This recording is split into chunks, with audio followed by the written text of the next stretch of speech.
Coming up in this episode of the KickCast, a level to straighten all the things, a showerhead that goes green, and chewable coffee. So sit back and relax. It's time for the KickCast. Hey everybody, it is time for another episode of the KickCast, the podcast where we go out, find you cool crowdfunding projects, and let you know if you should backtrack or sack them. I am one half the show, Ktdata, and joining me is a man from last time. Thankfully, he has the same amount of fingers and toes from when we last left him. The one and only Drew Tyler. How you doing, Drew? Very good. What was I doing last time? Well, you said you were going to go make a table out of wood, and I was worried. Am I going to see Drew come back with one less finger or something? No, I did. I went out and I made a fantastic, beautiful table. In fact, right now, Peach is putting the last final coat of lacquer on it. We had it sit in the garage for a week and a half while we waited. But I went out, I made a table that you could buy at Anthropology for, who knows, $1,200, $1,300, these giant barn tables. And I successfully bought wood from the Home Depot, and it was $80. That is so awesome. I didn't want to put it in the back of your head, but I was thinking, man, I really hope he doesn't hurt himself or anything. It was awesome. It's a beautiful looking table. She's out there putting some gloss on it right now, but I think it was a fantastic investment of a day and a half and a little bit of money. So if you want me to make you one, $780, I'll make you one.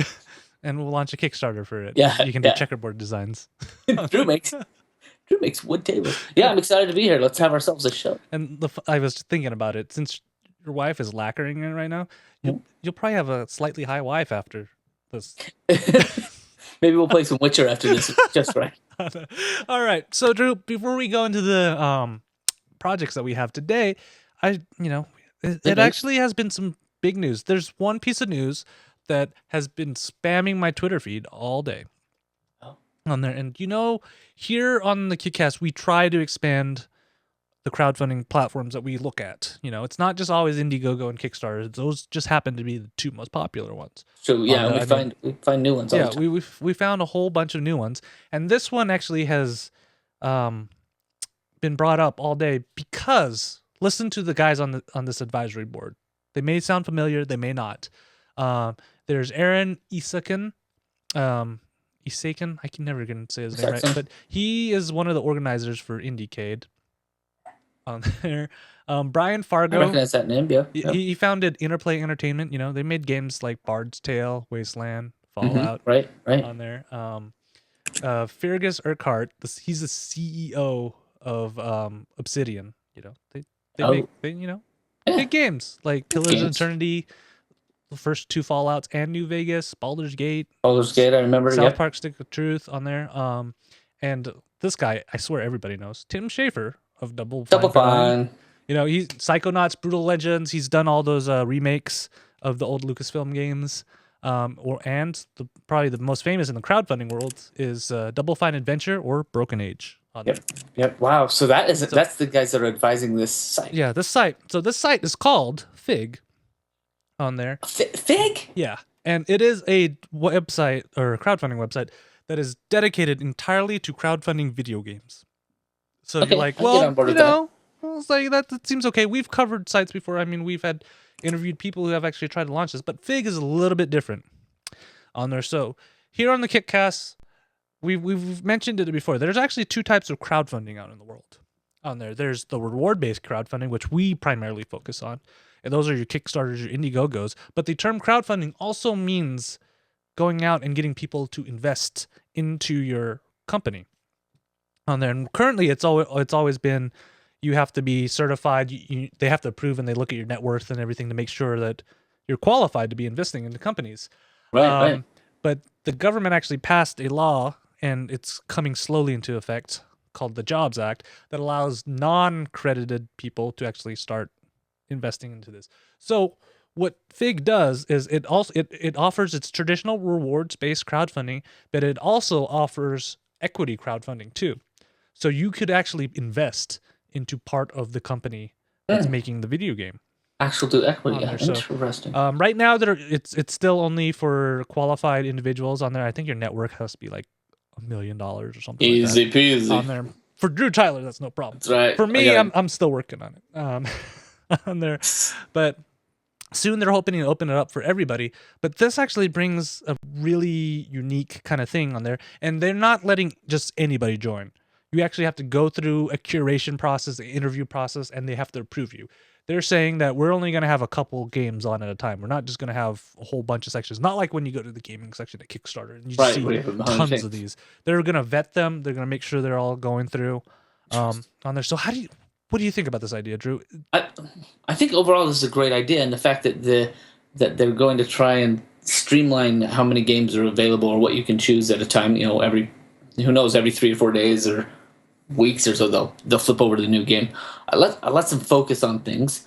I think especially with that advisory board, the way they're going about this looks like a platform that I will probably check in on relatively often. I love the idea. I love the concept of getting backers into the games as they're getting developed, so you have something to really look forward to, and you can watch the development happen.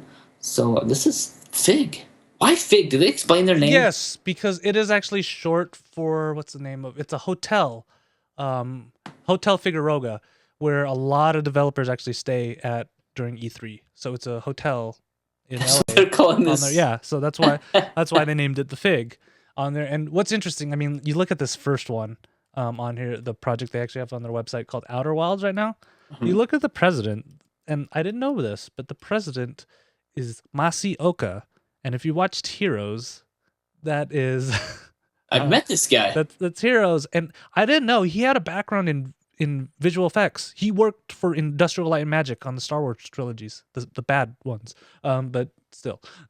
Before he became... Before he had his Heroes gig and stuff on there. And now he's the president of this company that's putting it together. So he actually has experience on there in making games and stuff.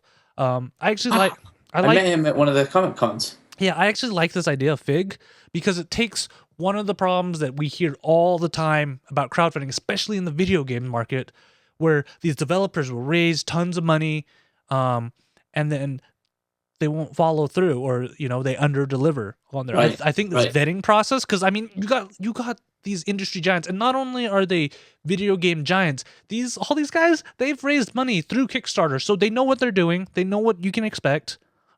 So they know what to look for when people are coming to and offering them pitches and stuff. So I think it gives them better credibility for these guys who are going to show up on Fig. Plus, with this equity crowdfunding too, where you can actually invest in part of the company. You don't, if you launch projects on there, you don't have to offer equity, but you can. I feel like that causes the programmers and the game developers to feel a little bit more obligation. Right. To stay transparent and to be able to deliver what they said, because it's no longer them just owning their company. These are people who, they put down the dollars and say, hey, we believe in your product, but we want results. So it forces them a little bit more to be more, accountable for this money versus just saying we can take it, and if it doesn't happen, it doesn't happen. Now people are saying, hey, we own part of your company, so get on it. It's impressive. So I'm really interested to see what's going to happen with this. I'm going to keep an eye on it, and I think it's a great idea, and it helps solve some of those problems that we do hear from Kickstarter projects all the time. And I hope this actually causes more microsites to do the same thing in different categories. I think that'd be a great thing for that. All right, so that was Fig, and the other thing I wanted to cover is some tips on communicating with your Kickstarter backers. And I might put a disclaimer that this caught my eye because I'm been a little annoyed with a couple Kickstarter, or not even crowdfunding projects, both of them on Indiegogo as of late, when it comes to communicating. On there. Just to give you an update, how I backed that Left Shark suit? The guy's refunding everybody's money minus Indiegogo fees. Right. On there because he just realized he just realized it went way over his head. Yeah. On there. So I think stickers are still getting sent out for that one, because the stickers what I wanted. Yeah, I think they're still sending out stickers, but I don't get my suit. I really wanted to do an episode wearing a suit. You have to make your own on there. But at least he's trying his best. I mean, he even contacted a competitor that's making these shark suits to get a discount on there. So I may do that. But this other place, let's just say it has to do something with something I backed over a year ago that involves lights and a large sum of money. Or some 21 days ago, they posted a update saying, "Hey, if you haven't gotten your stuff or gotten a tracking number yet, email us." That was really? 21 days ago. I've emailed them 3 times, didn't get a response on the first 2, called them out on the third one, and literally his reply was, "I don't know the answer to this." I really didn't make any lights at all. I can't send you anything. Thanks for the money. Yeah, and he's like, "I'll forward your email to somebody else who probably can figure out." I've heard nothing since then. I'm a little slightly annoyed about that. Especially it's a long time. Why did you specifically say to email to you if your guy can't answer the question that it says to email you about? It's a little annoying. Okay, so. That email probably should have, like, their little update probably should have happened more than a year ago. You've been waiting for these things. I'm a little annoyed about that, especially since he said most of them have been sent out. I'm like, what about mine? I think they're lying. I think it's a straight up lie. Nobody's been sent out. You're just that's the line they're feeding you. Yep. So these are tips, right? Yeah. Number 1, be transparent always. We talked about that. Yeah. I wouldn't be this angry if you were transparent and you ran into problems or anything. We didn't know what we were doing with your money. So sorry. Number 2, set a regular communication frequency. The updates from this project are few and far between. Sometimes you go 3 months, sometimes you go a month. They try to put this up. Number 3, pinpoint how backers want to feel. I really think this project that I'm talking about totally missed on this because, doesn't take a rocket scientist to figure out that if you're going to post something like that and then you don't follow through, people are going to be pissed. Right. Yeah. On there. And then number 4, emotion trumps information. I'm slightly angry, and somehow this headline ended up in our news article. I wonder why. Number 5, experience with shout-outs. It is amazing how a shout-out can make somebody feel involved on there. So that's true. Great. It's true. I've got a couple of companies that I love that they'll reach out to me and ask questions or give me a shout out when they're doing an AMA or something, and just that singular, like, "Hey, you're part of us. Come do this." That makes me feel so good.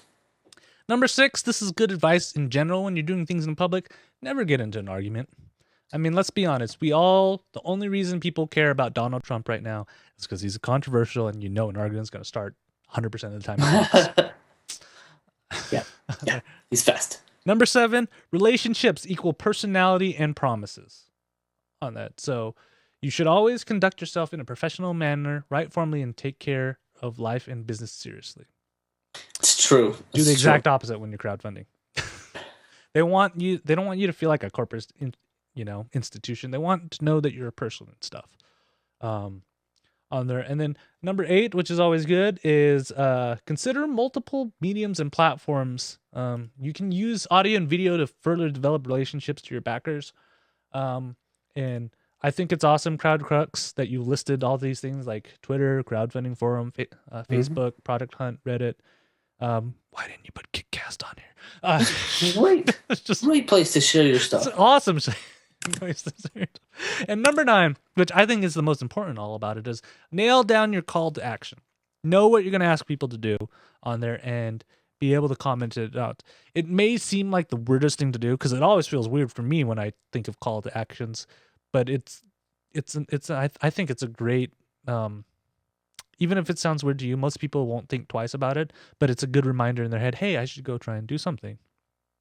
So in this case, my call to action is you guys should go to facebook.com/KickCast and hit like and look for a nice giveaway tab that's listed in there. More on that later. On there. So, what do you think about these tips, Drew? A lot of them we've said before, but I think it's always good to find a nice, concise list about them. Yeah, and I think the nice thing about the way that they've listed these out is that, sure, there's the basic stuff like be transparent, tell people what you're doing, but these guys have gotten down some pretty good details of the, think about the frequency of your responses and your updates. Think about your interactions with people and how that your personality can come through. So this is a fantastic list. This is something that I think that the CrowdCrux crew did just right. So I like this. If you're looking to launch something and you want to make sure that you have a good rapport with all your backers, I'd follow these. Yep. All right, so let's go into our first project. Drew, I see you have things on your walls behind you. I have On there, lots. and you like Yes. to hang things on. I like to hang things on my wall, probably to the point where I'm running out of wall space.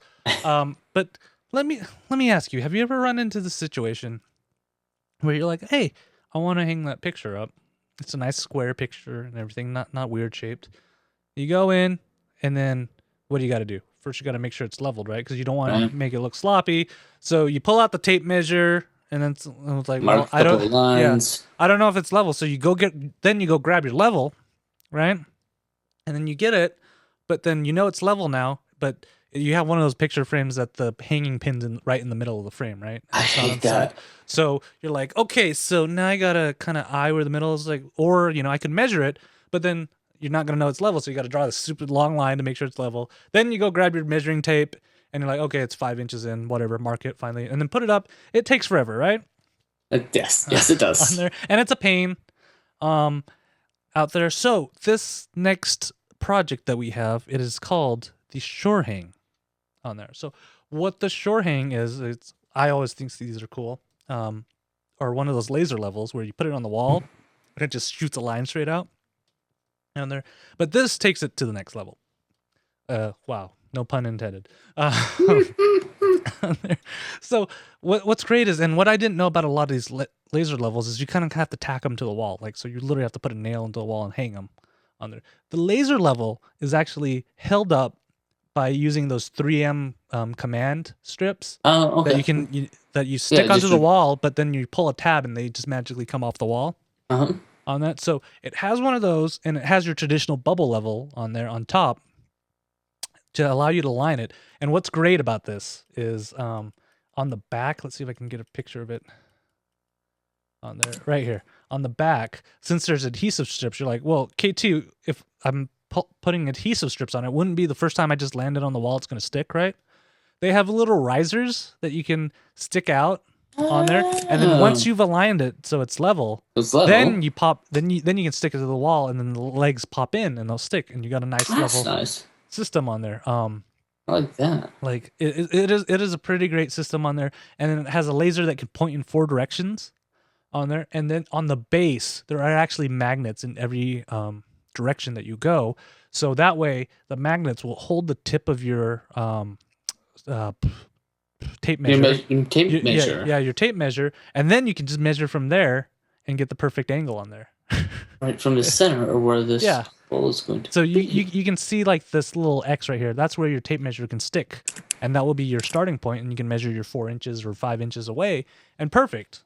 I love. Interesting. I really love this idea, and I like how they're trying to solve all the problems on there, because you can just stick it on the wall. You don't have to keep switching between tools and stuff like you normally would. Right, which is what I do. And what's great is you can buy more of the bases, because the laser level actually pops out of the base. So you could hang like 4 bases and just move it around, and bam, you're done hanging the whole entire wall. Wow. Set up your lasers and just move that one laser up on each of the bases. And you don't have to, and I love how you don't have to like nail a tack or something into the wall just to have the laser level up, and then you have to worry about patching that up later. It just uses 3M tapes, which you can get like 10 for $3 on there. They give you 20 already, so. Gosh, I'd be one day of hanging, one hanging day, and I'd be done. Yeah, I mean, so like, what do you think about this? I like this something idea. Like you would use? Well, probably. I do hang a lot of things. Right now, I have a laser level with one of the tacks. You shove a tack right through the center, and it shoots lasers out the side. It's acting up lately because it's not hanging straight. So something like this, where there's still lasers, but you get all these added, like the base and the 3M sticky tabs, place to put my tape measure. I'm digging what they've done with this. They've done a lot of thinking to this, and it looks like it's even retail. This is going to be close to probably what I paid for my level anyway. So it's nice. I like the idea, and from the sounds of it, they're actually making it modular so they can eventually make other things to use it on too. So I think it's a good kind of start. And yeah, because I don't think laser levels are already pricey, so might as well get right. But this is about the same price, so they're aiming for about the same thing. So I like it. So it's back from me. Is it back from you? It's back from me. Yeah, sure. Hang the laser level reimagined is a back. Yep. And so maybe one day we'll live in a world where there's no crooked pictures or stuff hung up on that. All right. So on to our next project. I gotta tell you something, Drew. Yes. There is one thing that I must have every single day, or I'm just not in a good mood, and that is a shower. Candy. Oh, shower. Right. Yeah. Right. Candy's second. Like in the morning, if I don't have a shower in the morning, I'm just not in a good mood for the rest of the day. On there, like if you see me grumpy, 99% of the time, it's probably because missed your shower. I missed my shower, or the 1% where I find out my $1,000 lights have not been delivered to me. So I get it. So, but we're in a drought. California's like they're doing crazy things to try to save water over there. Yes, so I've heard. Could this project actually help them? This next project probably would help a lot of different people, and it's for those people who love showers. I can go probably 3-4 days before I need a shower. Okay, not. But you're married though, but so right, like she's stuck with you no matter what. Exactly. And there'll be days when she'll be like, she'll get out of the shower and she'll be like, "Hey, you should shower today." I'll be like, "What? It's summertime, dude." So she keeps me clean. She'll just give me this friendly reminder. You stink. So I am going to introduce you to the second project that we're doing. Is called the Nebbia Shower. Now this thing is kind of blown up. They've already got 5,700 backers. It's already at 2 million pledged at 2 million of their $100,000 goal. But if there's one thing that I love, it's a good shower. Like I will judge a hotel and stay at a hotel based on their shower head alone. I have that should be a website. I love shower heads. I just love good coverage. Yes, I can't even go. I just love. Do you have a 2-nozzle system in your house? I don't, and I used to. I used to have this fantastic butterfly, and when I sold my house in California, I left it behind. It was a beautiful, like swivel butterfly that I picked up at a home show, and I haven't been able to find anything like it. So I'm down to like the normal standard one, and I've been doing that for 4 years in this house, and I keep thinking I need to just. I have a nice 2 shower because people don't know this, but when you're tall, you're usually higher than the shower head, and you have to bend down to get your head wet. It's ridiculous. So yes. I like the 2 shower head one because one's higher and I don't have to bend down. I love the 2 shower head. I love all kinds of things that just give you it's a happy time. Yeah. A good shower can create happiness. Yeah, because I'm not gonna lie, a couple times when I've tried to bend down, because obviously I wear glasses, so I can't see well without my glasses. I've bumped my head against the shower head trying to just get wet. So I appreciate a good shower head. Yes, yeah, and I don't even have to worry about being high or tall, but I think this shower head could solve your problem. So let me tell you about the Nebbia. This is the cool thing about a Nebbia and why it's not just an ordinary shower head. The basic idea of this shower head is that it saves lots of water. Ooh. So 70% water savings. If you were to turn on your shower head and fill up like an aquarium, like they do in their Kickstarter, they show this, in about 8 minutes, you fill up about 20 gallons of water. And I'm wasting a lot of water. Right. And I love a good warm shower, but most of it is not hitting me, and most of it's going right down the drain. The Nebbia only uses about 6 gallons in that same amount of time, so 70% water saving. But what's really interesting that I've loved about this Nebbia is that the way that it does this, the way that they designed this, and they've worked with all kinds of brilliant people, is that they atomize the water so that it is a finer mist. They're not just misting it and breaking it up so it's coming out smaller holes. They're doing something that makes it come out so small that you get 10 times the coverage. So you don't need to be showering in these giant droplets of water that mist your body. You get this kind of atomized, very wet experience because the droplets are so much smaller. They don't need to be flying around all over. They're all over you. So it's a 2 shower head system. The top one can raise and lower. So even once it's all screwed in, you could probably get it higher than where your spigot is. Where the actual fixture is, right? And then there's still the wand that you can park on the wall, right in the second nozzle spot, or pull it off the wall and hand wash. It's a little pricey, but I'll tell you, this thing is like, if I found somebody that had a hotel, I would stay there just for this. This looks like me in the shower in the morning. When I got a shower, I'm in a good mood. This is your happy face. I'm in a good mood.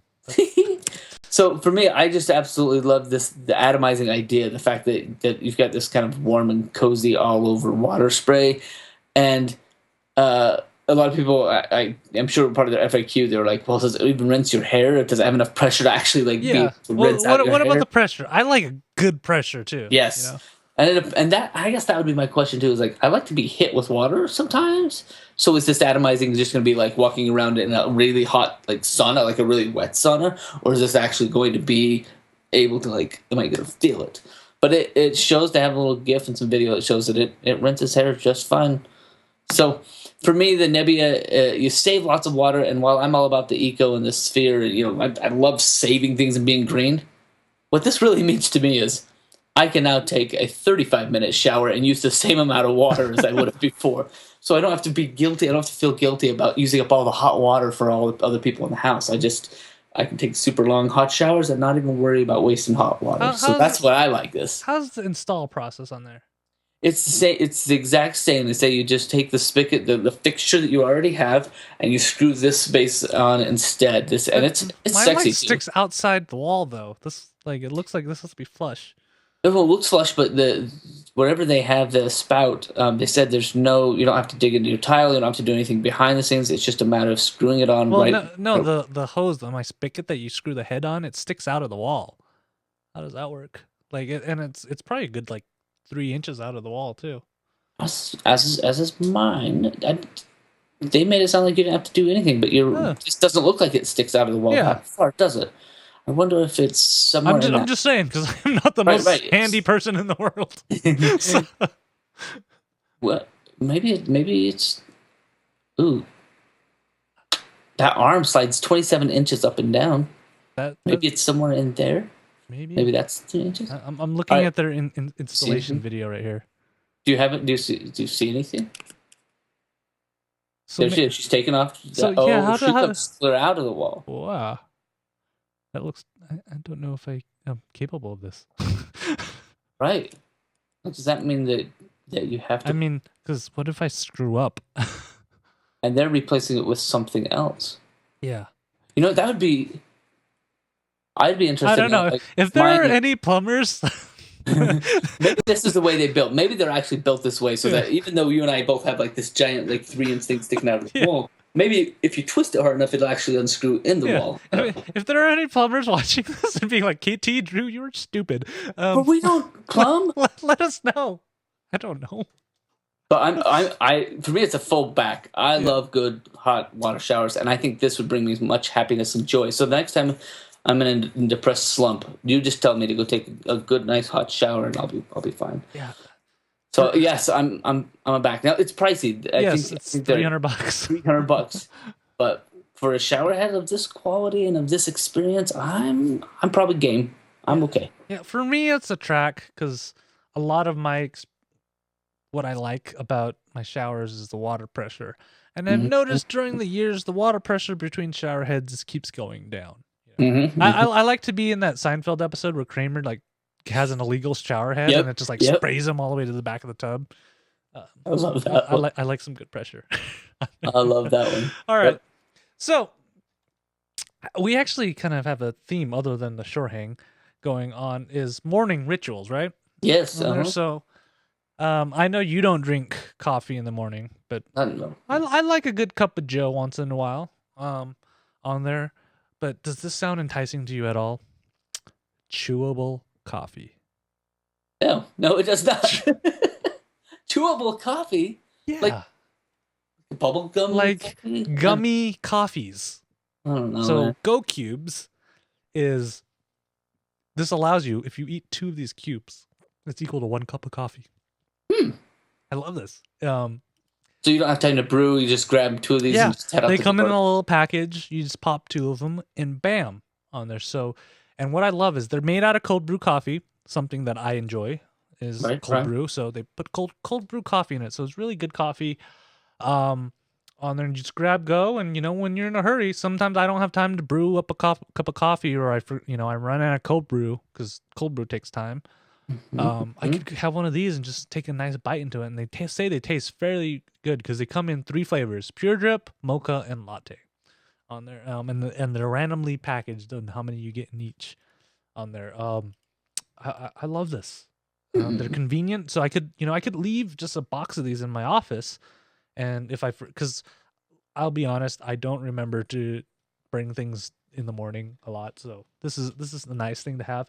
Plus, it also solves the problem of having to carry around hot coffee, especially when you're driving and stuff. Right, you're never gonna spill that on there. And it has 50 milligrams of caffeine. Has some vitamin B3, vitamin B6, vitamin B12, folic acid, theanine, glucurano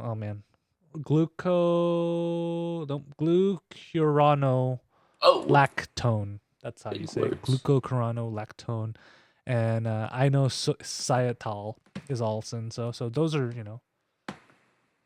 nice perks in the morning. And I love it that, you just have coffee on the go. They come in bottles or 4-packs. Or I love the dad package, 5 boxes of 24 packs. That sounds about right. On there, I don't know. How do you feel about your drinks being chewable? I don't like the idea at all. I mean, I'm not a coffee guy, but this seems strange to me. What if this was like a chewable Coke or something? Right. Or Dr. Pepper. So then it would be like a little bit more convenient, especially because I do love a nice like cold, proper drink, and so I wonder if having this like in the drawer works. I hit the 2 o'clock, 3 o'clock slump, and it's like the after lunch slump is bad, right? And so instead of grabbing a cold drink, maybe all I need is just a chewable Coke. I don't know. Do you pee a lot more when you're drinking your Coke? Because that's something that happens to me. It's like turning on a faucet after I've had a cup of coffee every half hour. Productivity just goes downhill. Nothing else gets done. I'm in the middle of like advising students. I'm like, hold on. I'll be right back, and then run down the hall. This is wild. Like I love this. They look like bouillon cubes. I kind of think that they're gonna taste like. I just love the thought that I just store these everywhere. They're just tiny little cubes and just pop 2 of them, and I've just had a cup of coffee. Really? Try this. I mean, it's got to be better than me taking caffeine pills. It's true. I think you could probably say that this might. No, I'm not kidding you. I have caffeine pills right here. This is 90 caffeine pills, and like these caffeine pills. How many milligrams is in here? Oh dear, 200 milligrams 50? per capsule. Oh wow! On there, so this is like 2 cups of coffee. You need to eat like a bottle of these goat cubes then a day. But these things, the problem with these things are that when I take them, notice that this bottle's like almost full. Yeah. Because if I don't regiment it really well every like 4 hours, I crash immediately right after them. So what I like about these is that, you're digesting them, and I have a feeling I won't crash as fast. This is good. I love the bouillon cube, the Go Cube. So this one's a back for me. I know you're not a coffee drinker. I will track your back. Do you at least love the idea of it? I think the idea is pretty cool. The idea is it's an interesting way, but I feel like somewhere out there somebody's done something similar to this. This could open opportunities because this is their second project. The first project was some like anti-ADD spray or something. They're all about the different ways of. Do I know these guys? Have we done something from them before? I know we've done spray caffeine. Oh, okay, yeah, and they were coming up with one of the. And they had I don't think we covered the spray caffeine. We did the spray melatonin. Mm-hmm. Okay, maybe I rely on drugs a little too much. I think it's because usually I'm the one who brings these up. So on there, all right. So we got a special for you guys for the sack of the week. We actually have 2 of them because, in my opinion, both of them follow the same theme. Our first one actually has already been done. The project has been successful. It's called A Short Film by Dan. And I love his subtitle. I'm creating, with no capital I, by the way, a really awesome short film, lowercase I. Can't say what it's about yet, but I will let you get. But I know you guys will love it. And that's pretty much all the details he put in there. Please give your money. I'm going to make you something I can't talk about. It's going to be so awesome. I'm buying the hooker. Like, I still get it. You can't, like... There's some punctuation written in here, but grammar really doesn't go very well. I mean, Kickstarter's 1 word, not 2 words. Dan, I'm just saying. Maybe that's why you didn't raise it down. Why the random capital R and T when in the sentence you'll receive a retweet from Twitter? Giant retweet, a capital retweet. Wow. Yeah. That's a short one. There's not a whole lot of information there. No ideas and smiley faces. And here's another good idea. Yeah, what's the sort of? It's called "Woke Up to an Idea." That's the name of the project. Yes.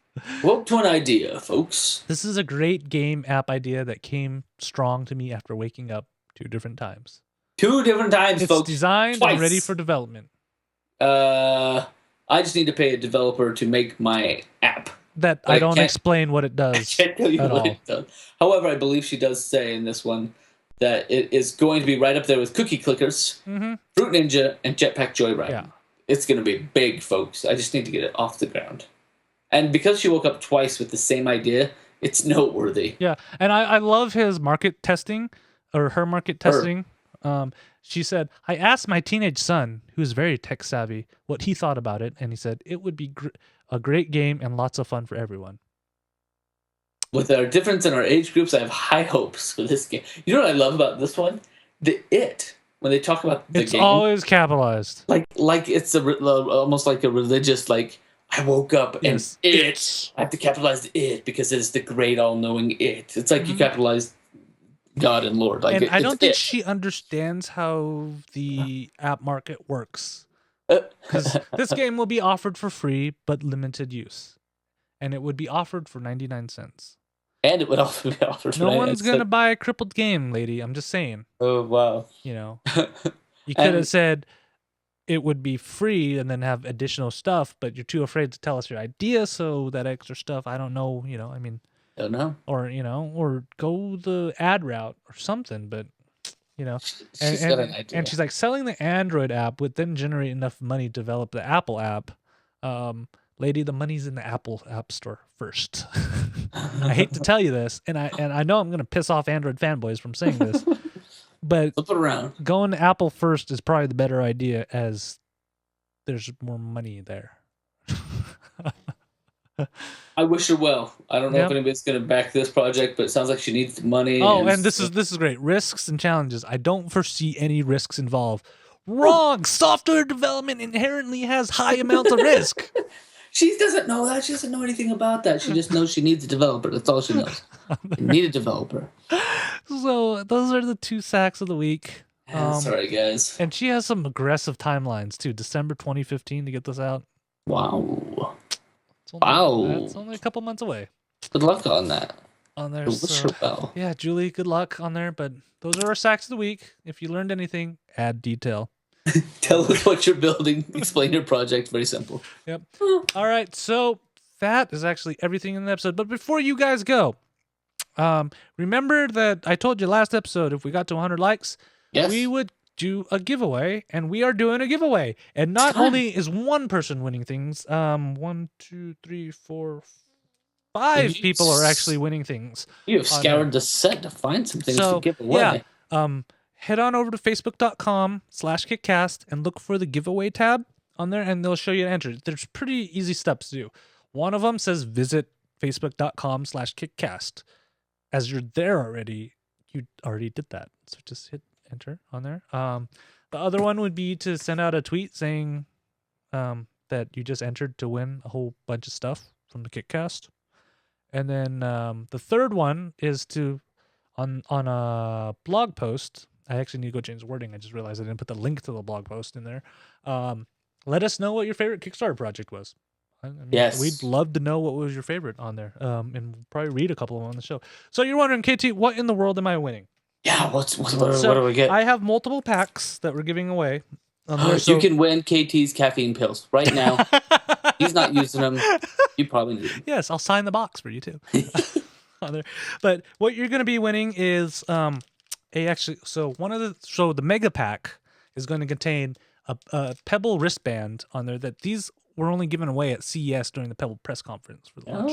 So you're going to get one of those. You guys also know that I am a big fan of Andrew Allen's jazz albums on there. So you're going to get a sealed copy of Andrew Allen's Star Trek jazz album, which is first one, Smooth Federation, and then you're going to get a double disc album of his secret identity, which has all the superhero themes. And what's cool about this is that one disc has all DC themes and one disc has all Marvel themes. How else could you do it, and honestly? These are the first run special edition ones where the disc that looks like it is a DC character has all the Marvel themes on it, and the character that looks like a Marvel character has all the DC themes on it. That's a keeper. On there. So you get a rare version of that. Plus, you also get Marcus Rocco's To the Moon. Not only do you get the book, you actually get all the like drawings and sketches that he has in here too. So it has all the pictures and the unique things on there. Plus, I love this super fun, imaginative, and crazy simple instructions to follow to do when you're bored and you want to have fun book. My kids love it. That's awesome. So that's a whole bunch of stuff on there. That's a master pack. So that's the master pack, and let's be honest, not a lot of people actually go check our Facebook page. So if you enter, you probably have a high chance of winning. There's 3 chances that you can actually have entries on that. So our master pack has that. Our mini pack has copies of To the Moon, again with the extras that he put in, the Imaginative Creative book, plus a copy of the Secret Identity album from Andrew Allen, and I also have another extra copy of Secret Identity for the 5th person that can get it. Fantastic. So, if anything, you're going to get some really awesome jazz music. And I forgot, the Master Pack also, I'm including a download code for Same Sex Mary and their first album on there, which also was another Kickstarter project. Everything that you're getting has been funded through Kickstarter, and get a chance to get some cool swag. And if I find more stuff around my house before I send these out, you may be getting other things too that are crowdfunding related. So. You have lots of stuff around your house. Yes. I believe you had stacks and stacks of all kinds of unopened collectible things. Just start throwing stuff in boxes, shipping it out. You're loaded. Yeah. You're ready to just share the wealth. Yeah, I could send out some throw babies too. Because I have some throw babies there. So come on. So and this is for all you guys who've liked our page. Thank you so much. I love all of you on there, and you guys are awesome. Thank you. And then if you have any ideas for any projects, Sacks of the Week, regular projects, news items, send them our way. KickCast at ktdata.net. Again, our Facebook page, facebook.com/KickCast. At Twitter for @KickCast for the show. At Night20 for that beautiful man over there with all 10 digits. Yeah. And then at Ktdata for myself. Of course, we always record live. Our next episode will be September 1st, 2015. Drew may have survived the first week of semester or second day of school. Okay. Yeah, I'm hoping I'll get that far on there. And if you missed any of the links for any of the projects that we covered on there, head on over to kickcast.net to find the links and show notes there. Drew, you got anything to plug before we go? Same as always. You can catch me in multiple places at multiple times. I'm on a little big cast on Wednesdays, most days. We're actually in the middle of shuffling that one as school gets back up to going. And pretty soon I'll be able to I'm going to start pushing out a new podcast where I talk to recent grads and just get their kind of quick fire answers on what they wish they would have known or how they could help students that are graduating from college. Are you gonna tell them you can be honest with me now if I was a bad professor or anything, because you're not being no, they don't get to no. Oh, they don't get to talk to me. So you're like, if you say anything about me, it better be damn good and praising. Right. I'm gonna cancel this whole show. No, I'm gonna do a couple of 5 or 6 of these quick bits. So I'm just gonna get some ideas so that those juniors and seniors that are freaking out about the real world will have real reasons to freak out. That's kind of what I'm going for. Can I just be on there and all I say, it sucks. Enjoy your time now. Yeah. Homework, that's easy. Wait until you have to fire people. And bills and taxes and insurance and Yeah. So that's what I'll be up to. So. All right, guys. Like I said, I love all of you. If I could hug each and every one who listens to the show, I would. So we'll see you in 2 weeks. Good night.